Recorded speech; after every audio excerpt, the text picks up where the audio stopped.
नमस्कार दोस्तों आप सबका मेरे YouTube channel ABS study show पर स्वागत है। दोस्तों हम अपने चैनल पर राजनीति विज्ञान विषय और भूगोल विषय के एलटी ग्रेड और जीआईसी लेक्चरार सब्जेक्ट के लिए, वैसे जीआईसी लेक्चरार में तो केवल राजनीति विज्ञान, लेकिन एलटी ग्रेड में ज्योग्राफी और पॉलिटिकल साइंस दोनों सब्जेक्टों को करा रहे हैं। और पॉलिटिकल साइंस में हम आज एक नई पहल की शुरुआत करेंगे, क्योंकि परीक्षा के समय मैंने जो अनुभव किया है कि इसको लेकर के बड़ा कन्फ्यूजन रहता है। जो कोटेशन पूछता है और पूछ देता है कि यह किस व्यक्ति ने कहा है या किस विचारक ने या किस विचारधारा से संबंधित है यह कोटेशन, तो वहाँ पे साथियों बड़ी दिक्कत होती है। तो अभी से हम डेली 2-4-5 मिनट का ही एक वीडियो बनाया करेंगे, जिसमें महत्वपूर्ण तथ्य और उस तथ्य को किसने कहा है या वह कहाँ से संबंधित है उसके बारे में होगा। तो चलिए साथियों, देर न करते हुए आज के सेशन की शुरुआत करते हैं। राजनीति विज्ञान में राजनीतिक सिद्धांत और वेस्टर्न थिंकर और मॉडर्न इंडिया के जो थिंकर पूछे जाएंगे हम लोगों को, या जो भी जैसे मनु कौटिल्य से भी हैं, तो जो भारतीय चिंतक से सवाल पूछे जाते हैं, उनके जो महत्वपूर्ण तथ्य हैं उसको हम लोग अभी से देखना शुरू करेंगे। ज़्यादा नहीं, बस एक दिन में 10-20 कथन ही देखेंगे, तभी छोटा छोटा वीडियो रहेगा और हम लोगों को याद करने में भी आसानी होगी। तो चलिए साथियों, देर न करते हुए आज आप सबके सामने राजनीति विज्ञान में राजनीतिक सिद्धांत से संबंधित जो पहला कथन है वो ये है कि वर्तमान में उदारवाद व्यक्ति या समूह किसे महत्व देता है। वर्तमान में जो उदारवाद है वह व्यक्ति को महत्व देता है या समूह को महत्व देता है। ये ऐसा पूछा जाए तो हम लोगों को जवाब देना है समूह को महत्व देता है। अगला कथन है कि किसे पूंजीवादी या पूंजीवाद की चौकी कहा गया है। लोक कल्याणकारी राज्य को पूंजीवाद की चौकी कहा जाता है। दंड के किस रूप को स्वीकार किया गया है, तो दंड के सुधारात्मक दंड सिद्धांत को स्वीकार किया गया है। न्याय समस्त सद्गुणों की मुकुटमणि है, यह कथन किसका है, यह सिसरो का कथन है।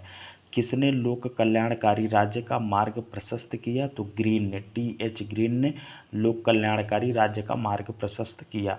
प्राकृतिक अधिकार से कौन सी क्रांतियाँ प्रभावित हुई, मतलब कौन कौन की ऐसी क्रांतियाँ हैं जो प्राकृतिक अधिकार की बात करने से जो है कि और ज़्यादा प्रभावित हुई, तो वो है फ्रांस की क्रांति और अमेरिका की क्रांति। किसने स्वतंत्रता का अर्थ स्वतंत्रताओं से बताया है। पूछ रहा है कि किसने स्वतंत्रता का अर्थ स्वतंत्रताओं से बताया है, तो वो है लास्की। राज्य संघों का संघ है, यह कथन है लिंडसे का। अगर हमसे आपसे पूछा जाए कि राज्य संघों का संघ है, यह कथन किसने दिया है, 4 विकल्प दे और उसमें नाम लिंडसे का हो तो वो सही माने जाएंगे। चलिए अब आगे बढ़ते हैं। आगे है साथियों कि शक्तिशाली राजनीति का जन्म कहाँ हुआ, तो शक्तिशाली राजनीति का जन्म हुआ शिकागो में। शक्तिशाली राजनीति का जन्म कहाँ हुआ, शिकागो में। किसने राज्य के लिए पोलिस, क्या शब्द, राज्य के लिए पोलिस और सिविटास शब्द का प्रयोग किया। 2 शब्द दिया है कि राज्य के लिए पोलिस शब्द और राज्य के लिए सिविटास शब्द का प्रयोग किसने किया है, तो पोलिस शब्द साथियों यूनानियों ने और सिविटास शब्द जो है रोमनों ने प्रयोग किया है। किसके लिए, राज्य के लिए। बहुत ही महत्वपूर्ण तथ्य है और इसको आपको बहुत कंठस्थ कर लेना है एकदम। चलिए अब आगे है कि भूमि को राज्य का आवश्यक तत्व मानता है। भूमि को राज्य का आवश्यक तत्व कौन मानता है, तो ये मानता है क्लबर। जैसे राज्य के आवश्यक तत्व 4 हैं, संप्रभुता, निश्चित भूभाग, जनसंख्या और सरकार। तो उनमें से जो क्लबर हैं ये जो है कि भूमि को राज्य का सबसे आवश्यक तत्व मानते हैं।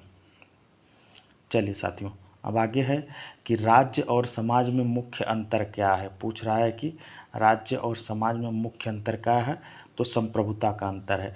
राज्य जो होता है वो संप्रभु होता है और समाज संप्रभु नहीं होता है। किसने राज्य को एक कल्पित समाज कहा है, तो बेनेडिक्ट एंडरसन ने राज्य को क्या कहा है, एक कल्पित समाज।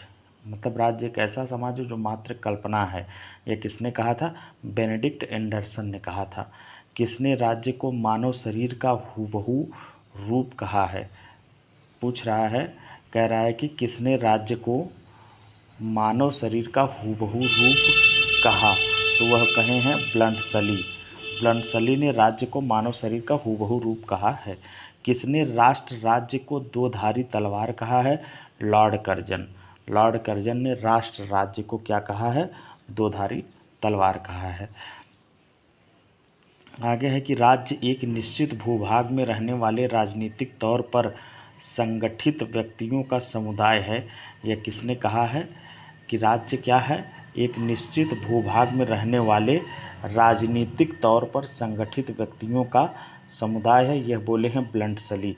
किसने राज्य की सर्वश्रेष्ठ परिभाषा दिया है? तो राज्य की सर्वश्रेष्ठ परिभाषा देने वाले गार्नर हैं। इन्हीं की परिभाषा में राज्य के चारों तत्व समाहित हैं, तो इसीलिए इनको राज्य की परिभाषा देने वाला सर्वश्रेष्ठ विचारक माना जाता है। राज्य शब्द का पहली बार प्रयोग किसने किया था? तो मैकियावेली ने किया था। राज्य शब्द का पहली बार प्रयोग किसने किया था? मैकियावेली। इसे अपने युग का शिशु भी कहा जाता है। राज्य का मुख्य संवाहक कौन है? पूछ रहा है कि राज्य का मुख्य संवाहक कौन है? तो राज्य का मुख्य संवाहक है साथियों सरकार। सरकार क्या है? राज्य का मुख्य संवाहक है। और राष्ट्र राज्य के उदय में किसने महत्वपूर्ण भूमिका निभाई? राष्ट्र राज्य के उदय में किसने महत्वपूर्ण भूमिका निभाई? पुनर्जागरण, धर्म सुधार, व्यापारिक एवं वाणिज्यिक क्रांतियाँ, ये जो हैं कि राष्ट्र राज्य के उदय में महत्वपूर्ण भूमिका निभाई हैं। अब आगे है कि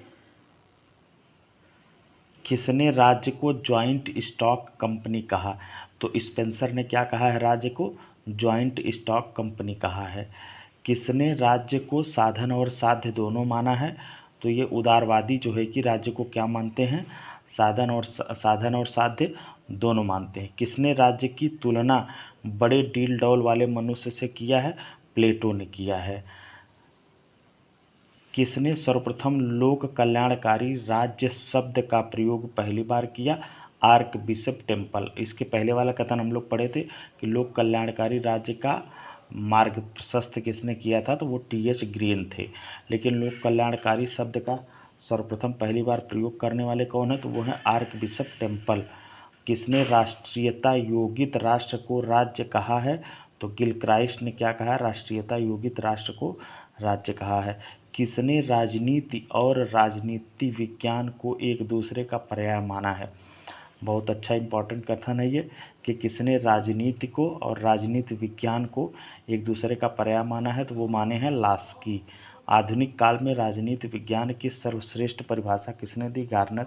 ये कथन साथियों पुनरावृत्त हो गया है। अब आगे है कि किसने राजनीति को सैद्धांतिक व व्यावहारिक राजनीति में बांटा है?